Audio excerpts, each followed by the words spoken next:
The Possible Finance app usually stops working because of a broken bank connection, outdated app data, or a temporary server sync issue between your phone and their system. By the end, you'll know exactly why the Possible Finance app is not working, how to fix it step by step, and what to check first so you don't waste time guessing. Start with the most common cause. The app depends heavily on your bank connection. If your login credentials changed, your bank required re-verification, or the connection expired, the app can stop loading data or freeze on the home screen. Reconnecting your bank account usually restores full functionality. Next, check for app updates. If you're running an older version, parts of the app can break because Possible Finance updates its backend systems regularly. When the app and server versions don't match properly, screens may fail to load or buttons may not respond. Now look at cache data issues.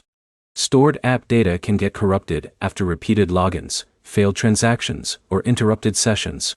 This can cause the app to lag, freeze, or show incomplete balances. Clearing the app cache or reinstalling resets that broken data and forces a clean reload. Another issue is server-side downtime. Sometimes the app isn't working because the service itself is temporarily unstable. When that happens, features like loan details, payment screens, or account info may not load at all. In that case, the only fix is waiting and trying again later. Also, check your internet connection. Possible Finance requires a stable connection for real-time bank syncing. Weak Wi-Fi, switching between networks, or using a VPN can interrupt data loading and make the app appear broken even when it isn't. Now, check device permissions. If the app doesn't have permission to access background data or network usage is restricted, it can fail to sync properly.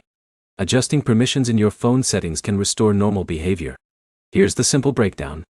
The Possible Finance app stops working due to broken bank connections, outdated versions, corrupted cache data, server issues, unstable internet, or blocked permissions. Do this next. Update the app.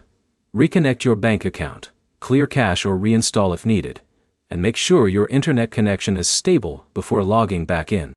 If this helped, like and subscribe for more clear fixes for common financial app problems.